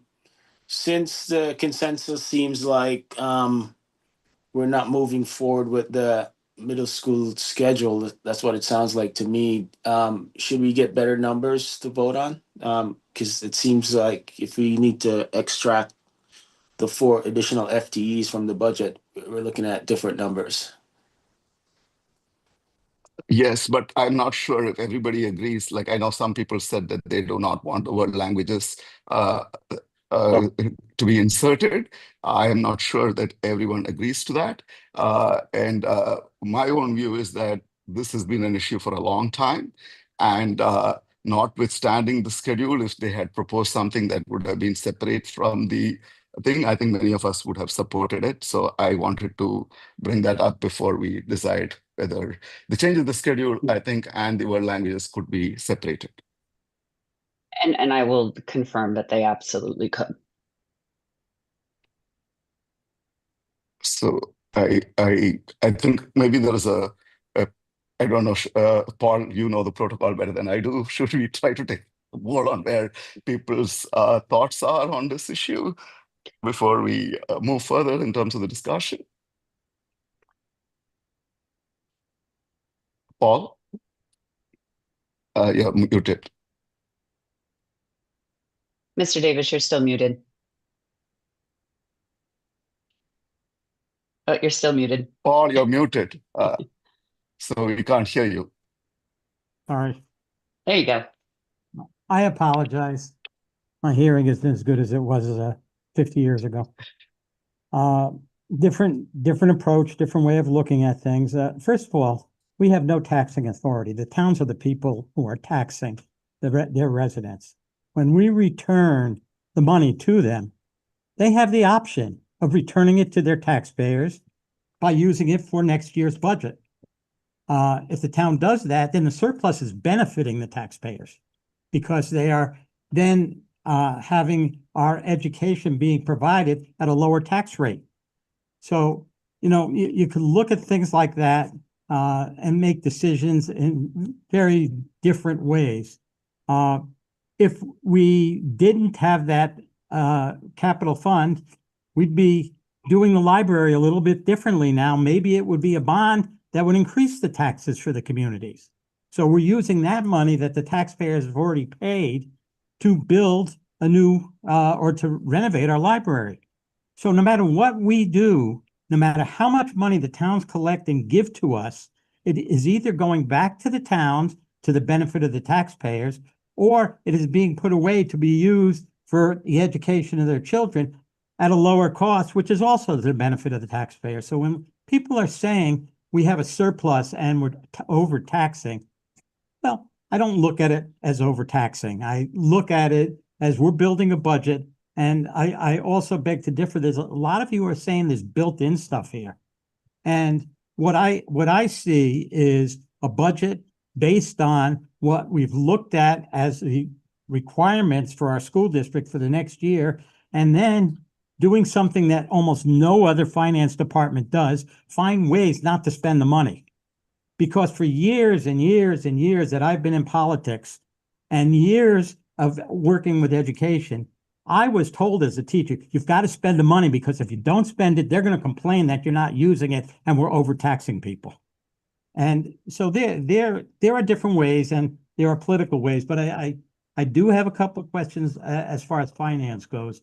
Joe, I know you have been directed to vote no higher than a 0.99. Did you guys discuss where that money should come from and why it should be a 0.99 and not a 1.2 or anything like that? Or is it just a number that the guys selected? Yeah, and as a board, we discussed what we were in favor of approving, and based on all 6 inputs from all of the members, it came to about a 1% increase.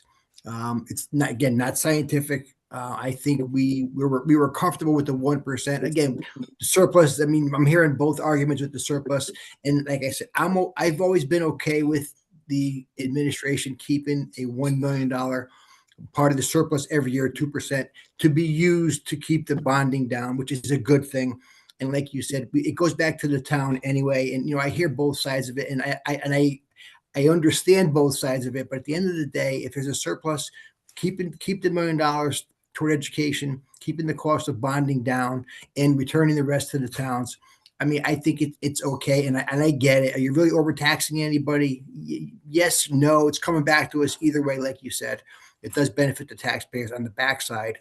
And like Megan was saying, in Christian, is it built in? There's a surplus that's in there, and we have to try to figure that out because that does drive some people crazy with the continuous surplus of $2 million every year. But it's going to good use with the $1 million, like I always say.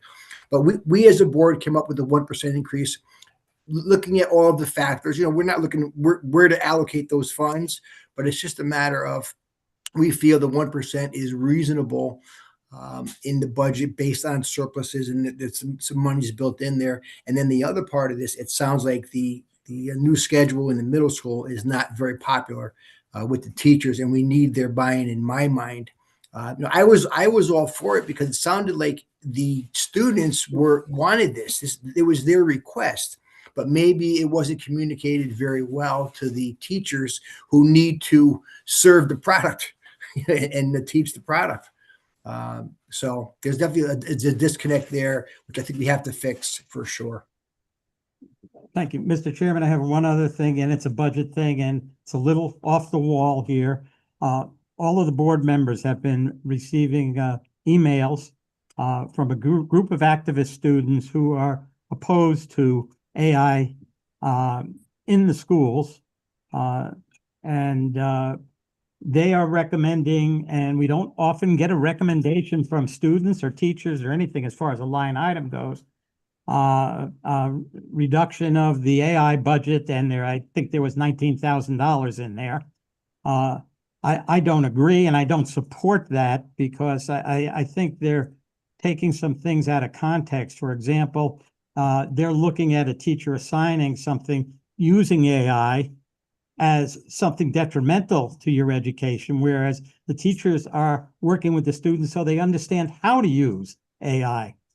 They also suggested that the data costs of AI are huge, and we should support that by having its use in the school, which I don't think is a good idea either, because we're leaving it up to our students to work on that part of it. And if we don't work with them on that and using AI properly, it'll always be high. And we have great science students in our school, and I look forward to them working a way to lower the electrical cost of AI. And lastly, there were quite a few political concerns, such as where the money that we're spending is going and how it's being used. And while we do have some partisan differences, that's not an area that we're supposed to be discussing as to how the company that we buy the materials from, it uses it. And so I would not support that. But as I say, I do commend our students. They become activists. They have concerns that they're supporting. And I just felt it was important to let them know that we do listen and we do take up that. But I would not recommend the $19,000 reduction. Thank you, Paul. And Jen? So I would like to talk about the AI piece for a second, if that's okay. Sure. I spoke to the group as somebody who's on the technology committee as the board liaison. And because of my job, I was very clear that I don't speak for the board and that I am just listening to their concerns. But I will tell you that I have my own concerns based on what I do. The nonprofit that I work for is very technology AI adjacent. And I don't know that the budget, and I'm comfortable with them knowing this as well. I don't think that the budget is the place that we have this discussion personally. I think that Class Companion is the grading product, and we're not paying for that at this point. It seems like only a few teachers are utilizing that. I do think, however, that this is something that policy should take up. I think there should be a very, very clear, very as safe as possible policy for both teachers and students related to AI. And I think there should be an opt-out option for students. For multiple reasons, I think students should be allowed to opt out. I will tell you from a worry point of view, in terms of being liable. I know that these school provided things say that they are safe. These platforms say that they're safe. So do regular AI platforms, and they are not. Children die by suicide because of these AI products, and they are exploited, and sexual conversations go on. There are very, very bad things that happen with AI. And I know that there are school versions that say they are safe, and I have a lot of concerns about that, that I think we need to really look into, especially in terms of policy. But I will say that I think that in terms of the budget, we are not supporting a tool that is used for grading. And I think these perhaps are things that we can address with policy instead of budget. Yeah, my view is similar to Jen's, that this is not the place and time for the discussion, but there is a place and time, and we should have that discussion. I think Christian forwarded, I think, to all of us, perhaps, some of the policies around what other places are doing. We have state level discussion on this. And again, there are both sides to this issue, and and whether we will be able to completely resolve this, because every state, every government agency, every board school is actually trying to look at it. And if for any one of us, despite all of the knowledge that we might have, to be able to come up with something satisfactory that would appeal to a large group of people would be difficult. So in some sense, we'll have to go with the best practices that are there, subject to some changes that we might have. But clearly, that's a different discussion, and it definitely does not belong at this point. So while we are listening to students, we appreciate the fact that they are activist about it, and I think raising their voices, which is wonderful. But yes, I agree with you. Anyone, any thoughts around the AI part?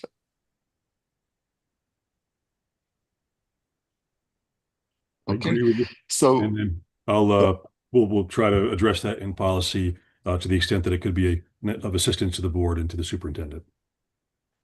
Thank you. Okay, so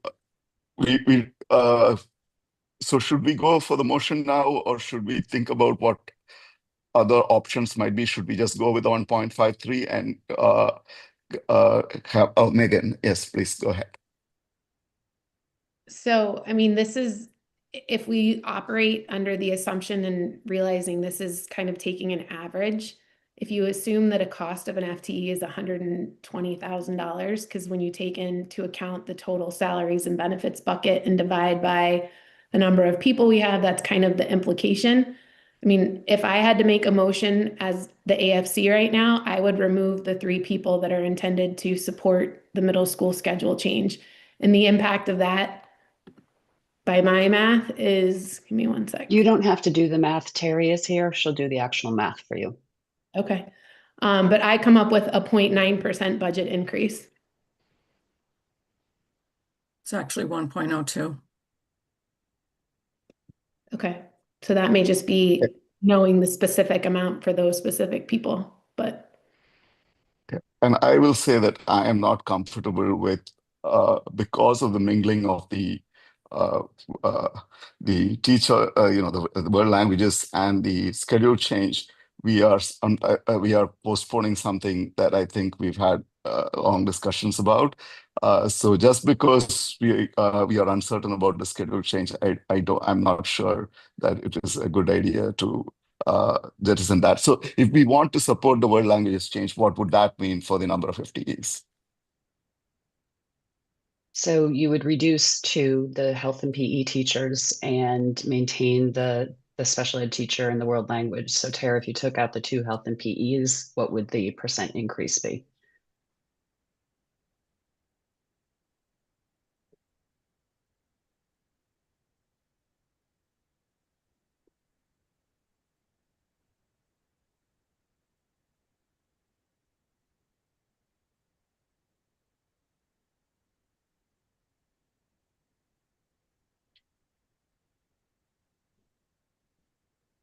Just taking out the 2 PE teachers.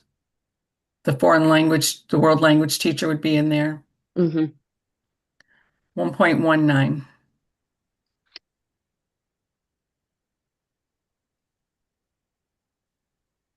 So how do we proceed in terms of the motion? Like, does anyone have suggestions about how we might want to proceed? Are you guys taking so you're taking away the PE teacher now again? These are the 2 additional PE teachers for the middle school schedule change, Dana, not from the high school. Thanks for clarification. Yeah. So so we have 3 numbers, 1.53 with the schedule change, 1.19 just with FTE for the thing, and 1.02. So those are 3 sets of numbers under 3 options. So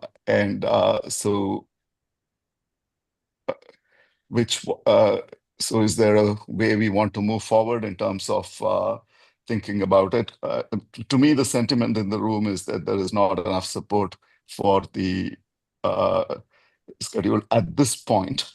And I think I personally appreciate a lot of the work that has gone into this, and I believe this has been done in good faith. And I think there are many advantages to this thing. It just seems like a timing issue. I wish we had known this couple of months ago, and we would have had the opportunity to send it back, perhaps to get a little bit more communication and with it and persuasion of the teachers. That would have been great, but I guess we have to make a budget decision at this point, and it does not seem like there is enough support in the for the schedule change. So given that, maybe this is something that needs to come up in a following year.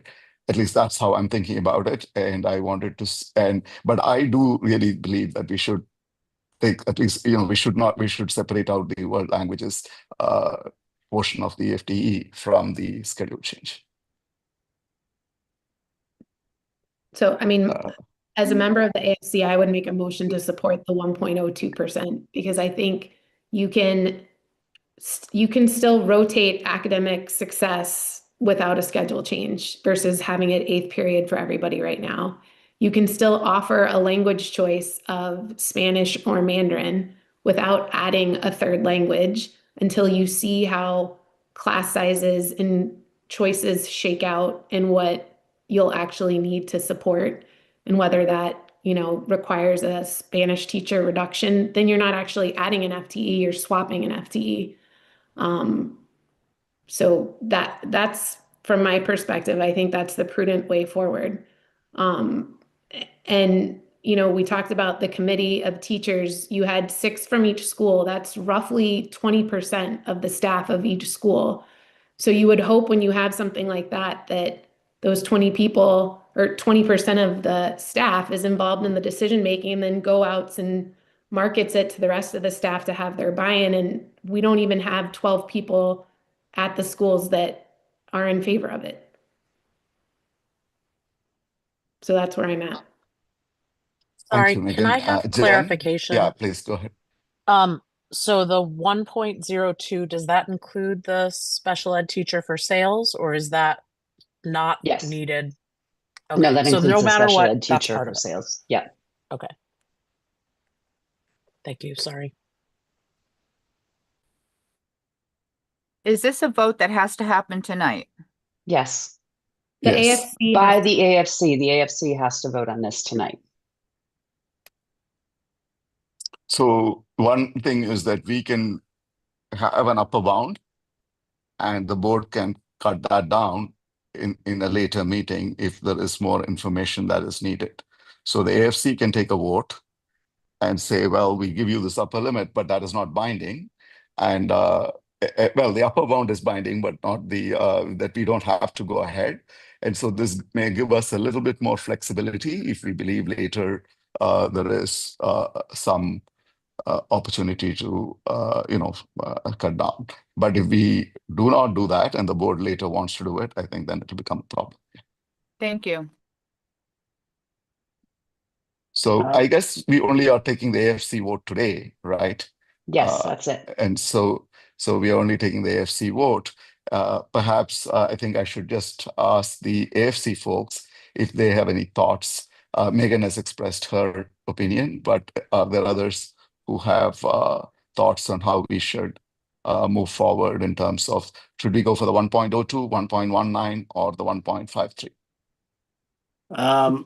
I just want clarity on one small thing that's been kind of in the back of my head, kind of bothering me a little bit. So, you had, Dr. Byers, you had returned the PE teacher back to the high school. Was it the consensus that you didn't need a PE teacher? But then I think you said you decided not to go with a STEM, and the PE STEM, I guess you decided to keep PE and get rid of STEM, or? Yes. So following the public comment from the last board meeting, and the lack of support to reduce PE at the high school level, rather than transfer and change the high school PE schedule, we opted to maintain the high school PE schedule exactly as it is.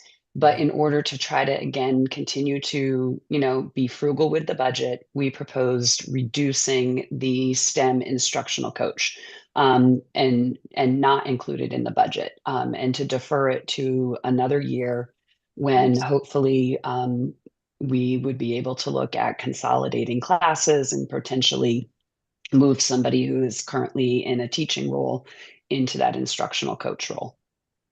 Yeah, I just wanted So clarity because, in a country where our kids are falling behind on math and science, I'm not saying PE is better than math or science. I'm just trying to make sure there's no pressure for you to add PE, and what you think is best for the kids, keep STEM, whatever. But I would be in favor of the 1.02%. That seems like a more reasonable number based on what all the discussions that we've been having. I mean, 1.19, not much of a difference, but if Well, later it's a difference between adding another type of world language at the middle school.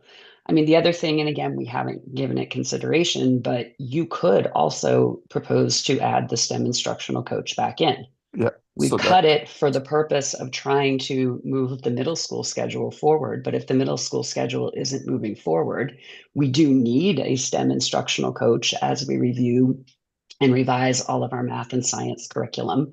So we were deferring it. And, you know, and by deferring it, again, I'm saying I'm hoping we could pull it from the ranks of teachers, but we may not be able to. So you could potentially consider that piece also.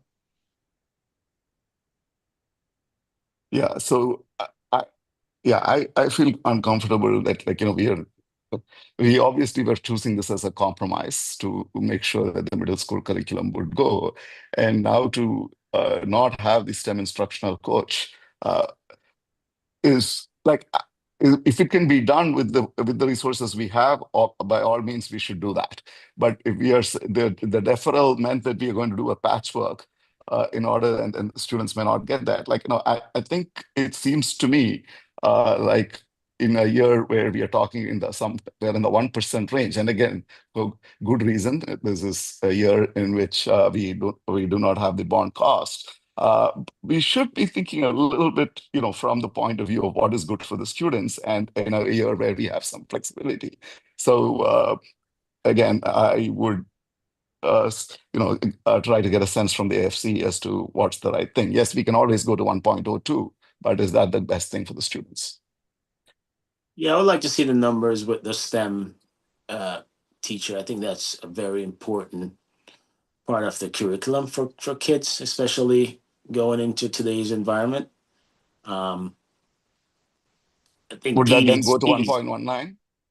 Would that go It's to probably a 1.19? little higher than 1.19 because the instructional coach was, we presumed it would be a more senior level teacher and probably a higher salary. So Terry, if we took out the two health and PE teachers and the world language teacher, but put the instructional coach back in, what would it be?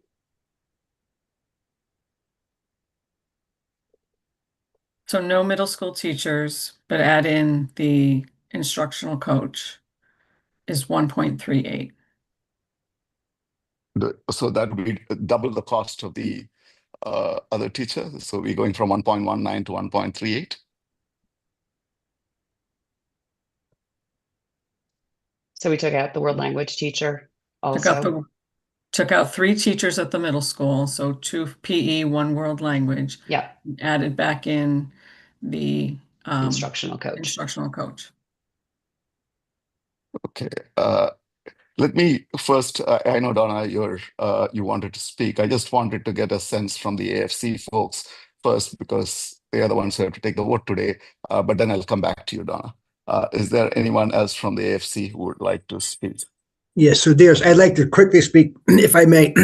So if we're at 1.38, I have to ask Megan and Christian what their thoughts are. I mean, I have direction at 1%, so at 1, and the 102 was good, but I want to lean on Megan and Christian and see what your thoughts are on the 138, adding the STEM coach, STEM teacher there. If we will be in favor of recommending that to go to the ABOE. What are your thoughts, Megan and Christian?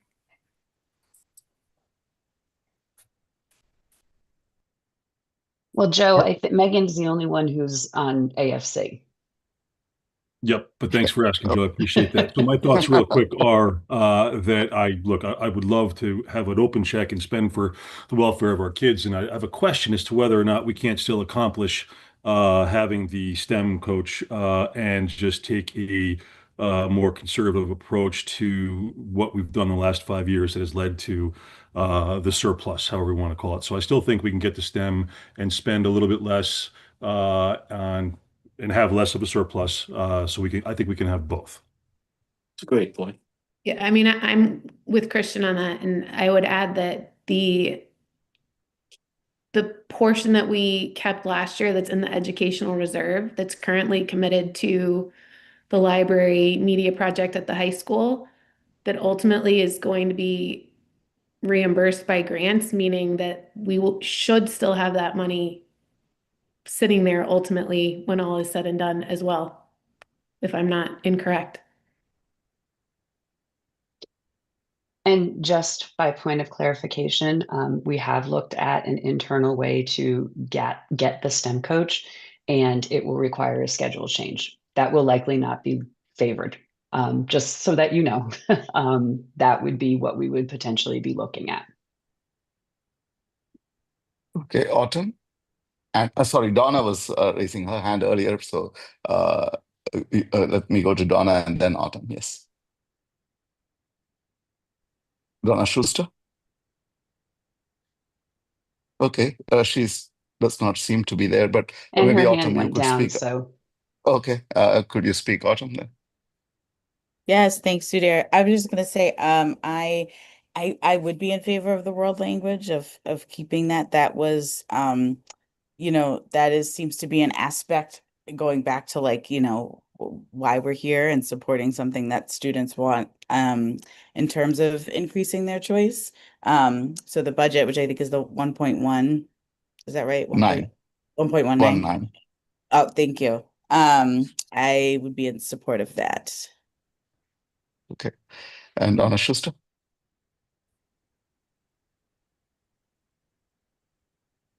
Donna, your hand is up.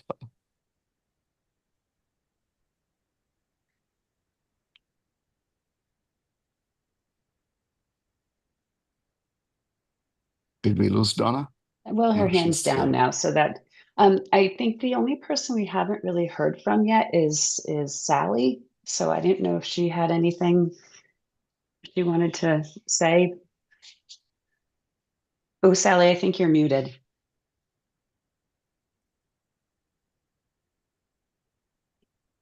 Okay, you're good. I'm listening to everyone. I agree with most of what people are saying. You know, Bethany's a little bit more unique. We only have one vote, so it really kind of almost doesn't matter what I think. We also don't have industry, so seeing what the budgets are going to be in the next couple of years, is frightening. Our community school has a huge budget increase this year. Initially, I don't know whether it's come down or not, but so obviously we would like the lowest budget increase that we could get without, you know, impacting services to the kids. So it's kind of like a, you know, listening to this teacher, know that teacher, know, you know, it kind of depends. You know, on where your thoughts are. I mean, PE versus world language versus STEM. It, you know, it depends on where I think you actually think is more important. Yeah. So I would say that we seem to have all agreed that the PE is going to continue. So it's a question of whether we want to make an investment on the world languages or the STEM instructional coach. And that's really the choice before us as we think about what we should do today. You know, Mr. Chairman, I'll go with the 1.19 to include the word language teacher. Okay. But here, I'm sorry, it's Donna. I was having some difficulty unmuting. So I did hear you call me. I apologize. I just wanted to get a little clarity about the role of the STEM instructional coach. Okay. So, and I'll ask Dr. Carlson if she wants to add to it, but the STEM instructional coach is to help teachers with the implementation of all of our newly revised math and then next science curriculum. So they would serve in a very similar function to our other curriculum and instructional coach. Her area of expertise has been more on the humanities side, and it's worked out well because that's what we have been revising first. But going forward, we know our science and math and technology curricula are getting revised, and the instructional coach would be there to support teachers in that implementation of the curriculum. Dr. Carlson, anything else to sort of add? Yeah, and just to add on to what Dr. Byers said, this role is critical really in supporting vertical articulation in grades 7 through 12. And as Dr. Byers said, I mean, currently we have one instructional coach. I think all of you have met Mrs. Drury. And she supports all academic departments spanning grades 7 through 12. And the single position is responsible for supporting the curriculum development, classroom coaching, and the instructional alignment across the district. And as you can imagine, and anyone in curriculum committee can attest to the fact that it's a lot of work. And we have a lot of really great work going on in the district, but we really want to ensure that the written curriculum is being taught. And so this role could really benefit teaching and learning and classroom practices for both our teachers and ultimately impact our students.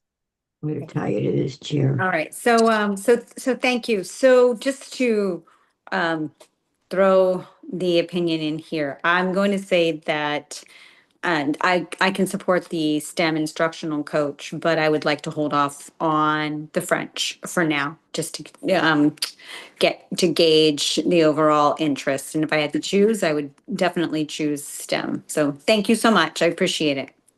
Thank you. Paul, go ahead. Yeah, I'm having a little problem here.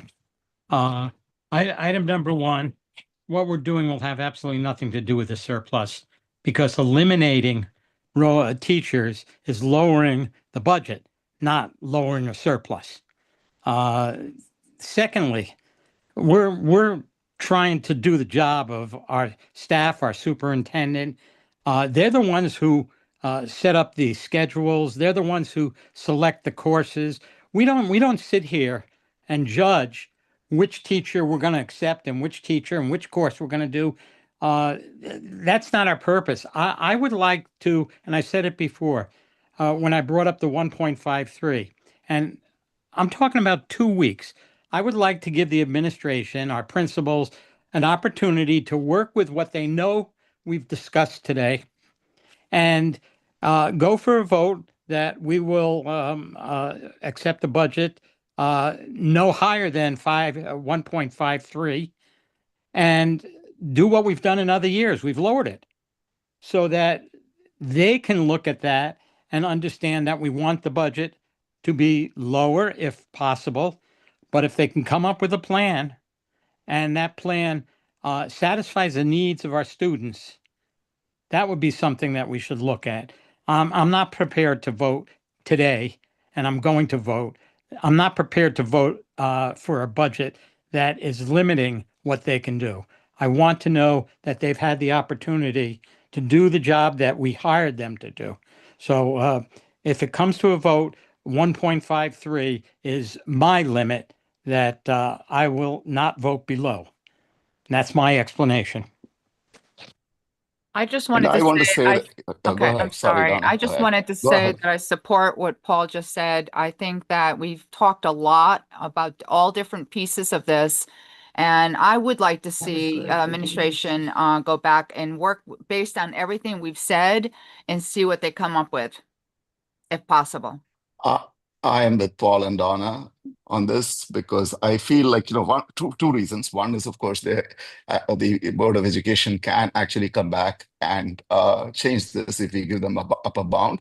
And second, I do agree that, meaning here there seems to be some communication gap, whatever the reasons might be. This was done in good faith, and there was a lot of work that was done.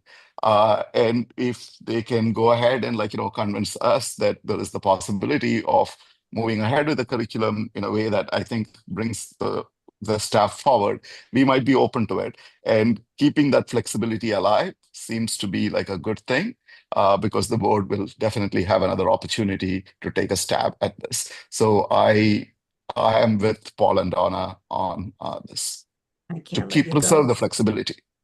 To preserve the flexibility. As a member of the AFC, I don't think that my job by the end of this month is to give a recommendation to the board. And given everything that I know right now, my recommendation isn't to give a maximum blank check for them to figure out if they can spend it. My recommendation is based on all the information that I know as of right now. And at this point, my recommendation would be the 1.02%. Great, thank you. So I'm not going to vote in favor of a 1.53% if that's what we'd have to do tonight. I think ultimately we probably need somebody to make a motion around something.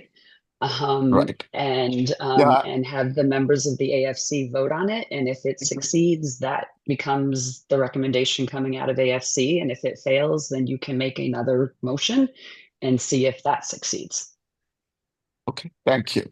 So I think we've had enough discussion. Everybody has had a chance to, I think, express their opinions. So I think that was a fairly robust and good discussion. Thank you, everybody.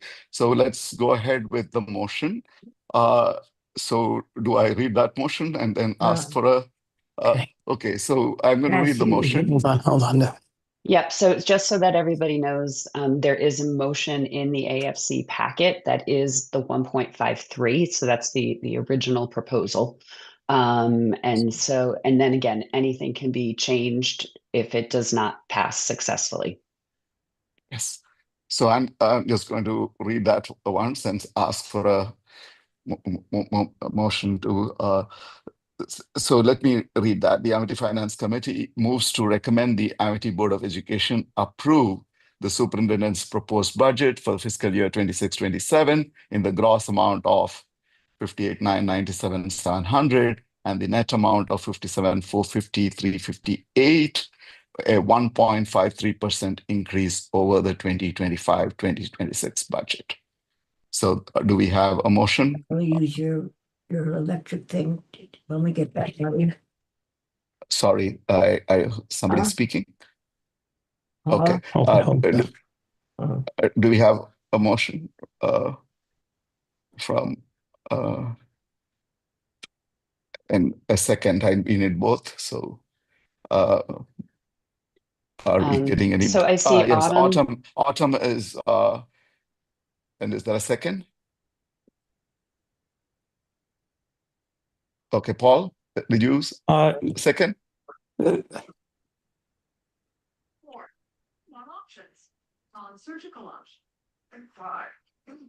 Somebody should mute. I think it's Mr. Davis. So, okay, so we have a motion. So should we take a call? If there's no second, then you really don't have a motion, and so right. So the motion would at that point fail. Now you right, can so you can also second the motion, Dr. Karuna-Karan, if you wish to. Well, I will second it just so that we can have a sense of the room. So I will second it, and the fact that there is no second suggests that there is an issue here. So, but I will just so that we have a clarity on where folks are. So I will second it. From procedural standpoint, again, it's a roll call vote. So just for Ms. Zaleski's sake, the members of the AFC are Sudhir, Megan, Autumn, Joe, Sally, and Donovan. All right, ready to roll? Dr. Karuna-Karan? And Paul. And I think Paul he's having as trouble. ex officio. Okay. Yeah. Yes. Ms. Cloud Ingram? Yes. Ms. Huser? No. Mr. Lofters? No. Mr. Nuzzo? No. Ms. Rabuse? No. Motion fails. Okay, so we go to the next motion. So in this one, I know there were several options here. I heard a few people speak in support of the STEM coach. Somehow get lost. So should I? So is there a sense in the room that we should proceed with that or not? I'll let you go. So I Paul, think that do you want to... the way I look at it is if you made a motion at the 1.38, then it would allow further discussion over whether or not there was an additional, whether we added the STEM coach, but it would also give the option to add the world language teacher. So I think from perspective of the board and also what we can do from admins, like to me, it's sort of they're that the 1.38 would cover both of those possibilities. It would be another teacher, and we would have sort of 2 weeks on our end from an administrative team and a board to decide which one is most beneficial to our students. Terry could And give is there us.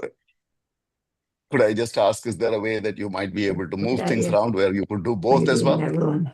Oh, that's it. Not without changing, again, going back to looking at schedule changes at this point. Okay. But again, I that is possible going forward in probably with either scenario in just subsequent school years. Okay. Okay. Thank you. Paul, did you have a comment? Yeah, I wasn't sure I heard that last motion correctly. Was that a motion to do the superintendent's budget at 1.53? Yes, the 1.53. Yes, that And was what it did not include a motion to pass or recommend to the board a maximum of 1.53. Is that correct? That is correct. Well, that was, yeah, we did not say maximum, but No, I thought that was, it's not the same motion. yeah. So I think we can take the motion again, but my sentiment of the room is that it's not where we are, but I could do that if Paul, you think we I'll should make do that that again. motion. Okay, so now there is a slight change in the motion that we are asking. It's like the max of 1.53, which gives the Board of Education the ability to kind of pare it down, etc., given the information that we have. So do we want to, do we have a second for that? Autumn seconds. And okay, so can we have a roll call? Yep. Dr. Kruna-Karan, Yes. Ms. Cloud Ingram, Yes. Miss Huser,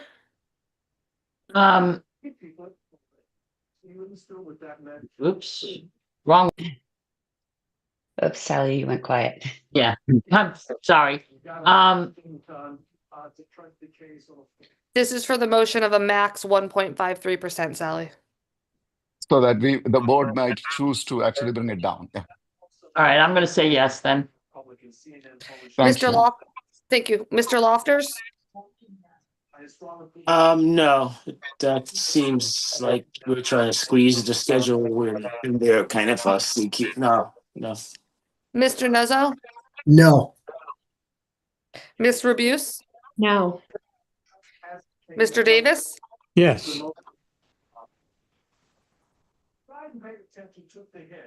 That's 4 yeses and 3 nos with Mr. Davis. So the motion would carry. So the motion carries. Tomorrow night when you hear this man lying to them, as Simone noted. Can we, somebody should mute. Okay. So the motion then carries, and I guess we are done with the business for the day for the AFC. So should I adjourn? Yes, you can adjourn the AFC, and Okay. Joe, Sally, and Donovan can all exit the Zoom, and we can finish the board meeting. And well, Mr. Davis can pull us out of recess, and we can finish the board meeting. Okay, so the AFC is adjourned. Meeting is adjourned. Thank you. Okay, we'll give everyone in the AFC an opportunity to get themselves together, and we'll come out of recess in a couple of minutes.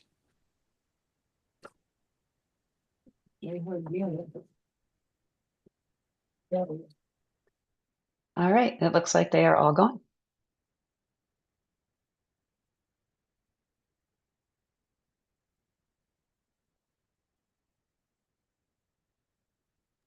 A lot of people gone. Mr. Davis, you're set. You can I think we're everybody is out who is leaving. That was a very robust AFC meeting. Thanks to our board. Thank you, guys. All right, we are back from recess, and we have our student reports. So, Janet, you want to go first? Yeah, sounds good. Thank you. Thank you, Mr. Davis. Good evening, everyone. I hope that everybody is staying warm in the winter storm. In my report tonight, I'm excited to report on the accomplishments of our students as we move into the second half of the year. To start, we have 8 Amity seniors who have been named National Merit finalists. So this puts them in the top 1% of high school seniors nationwide. It's really remarkable that we have 8 in our class this year. In addition, the Amity math team has finished a really awesome regular season. They finished first place among public high schools in the greater New Haven area and third place overall. So they will be heading to states next. In addition, the Math Honor Society also stepped in as volunteers for Math Night at Beecher Road School, sharing their love of math for the next generation of math whizzes. To welcome the Year of the Horse, the National Chinese Honor Society hosted its annual Lunar New Year celebration on Friday at the high school. There were performances from our own Amity Chinese class students, as well as community members displaying singing, dancing, as well as traditional food catered from local partners. And best of all, the event was completely student-led and organized. In addition, our juniors have been working on their portion of the graduate portfolios. We had, in the past week, 12 of them volunteered to give their presentations early, to set an example for their peers, as well as to provide invaluable feedback for the rest of their junior class after break. Finally, in the athletics department, we had Amity boys hockey win 4-0 at the state playoffs, and senior Isabella Aldi from the girls indoor track and field team recently broke the school record for the 55-meter hurdles, which was set previously in 1994. So thank you so much for your attention, and I will return my report over to Shreya to share about the middle schools. Hi everyone. I was gonna just start with Amity Middle School Bethany. So earlier this month, the school welcomed several local elected officials into the building, and during the visit, students acted as tour guides and ambassadors. So they led guests through classrooms, explained their learning, and answered questions about their experience at the school. In addition, February also included a lot of reflection on the importance of relationships within the school community. So, teachers, students, and families continue to support one another as they navigate middle school. So, the staff have reported seeing a lot of examples of encouragement, collaboration, and respect among students, which is something that's always good to hear. So, as many of you know, students and staff participated in the winter recess from February 13th through February 17th, which provided some time for rest before continuing the academic term. And after coming back, the 8th grade students are now entering course requests for the 2026 to 2027 school year in Power School, and reviewing selections for their courses in high school with their families ahead of the submission deadline, which is later this month. Looking to the future, AMSB is preparing for the Solo and Ensemble concert, which is scheduled for February 26th, which will feature student musicians. At Amity Middle School Orange, there's been continued student effort. Throughout the month, students have continued demonstrating perseverance and engagement in academic work. And the staff here noticed that there's a lot of steady effort and pride in learning during the weeks leading into the break. So as the school moves through February, planning continues for the upcoming student opportunities later in the year, including activities, performances, field trips, and preparation for the 8th grade moving up ceremony. PTSO meeting is scheduled for February 24th, which provides an opportunity for families and school leadership to remain connected and informed about the future school initiatives. Thank you so much. Any questions? Okay, we go on next to the superintendent's report. So that was actually going to be a handout. And since I am not there to hand it out to you, what I will do instead is include it in the March packet for information. Okay. To your knowledge, has anybody signed up for a public comment? No, they had not. I checked with Ms. Zaleski and they didn't. Okay. Then the next item, if there's any items for the next regular meeting, please have that to us by the end of the week, I guess. And the meeting is on March 9th. Yes. Yeah, just a comment. I thought that workshop was outstanding. The feedback that the administration got, I think, gave them a little bit more background as to how the board feels when it comes to the additional full-time employees and where we should be going. My concern was rather than, and I said it, rather than telling the superintendent what should be done, we were telling them what they shouldn't be doing. And that, I guess, gives us a guideline. I think it's important that the work that they do is for the benefit of the students, as you all do. I know that to be true. And now we've given our administration a basic guideline of where the budget should fall, what the board expects from them, and what may be something better than we had in our discussion today. So with that, I thank you. I hope you all had fun with the snow. I know our students probably they could stay up a little later tonight. Jen, you have a question? Based on the number of emails from multiple students and the public comments we received last board meeting, would it be possible to put a discussion about AI and a potential policy on the agenda for next month or the next meeting?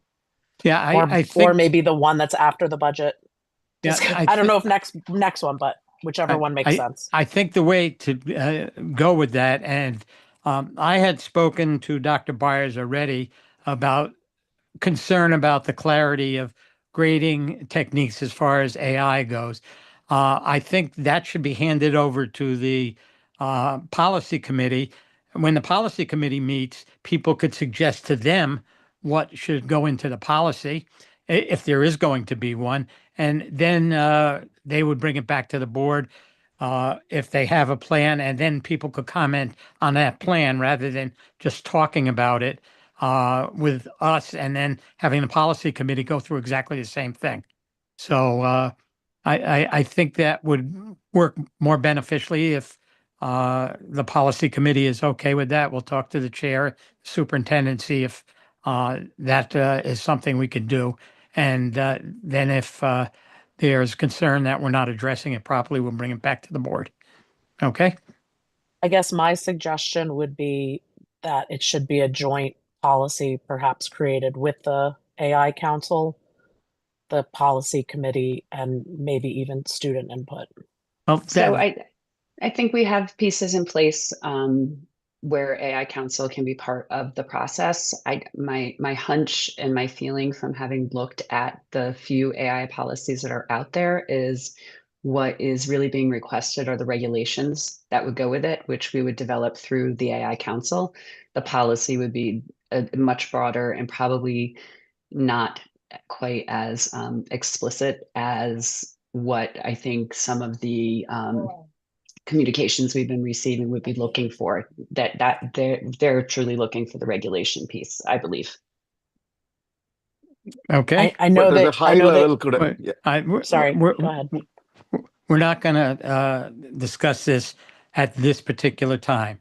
There is nothing on our agenda that permits us to discuss something other than a question or two.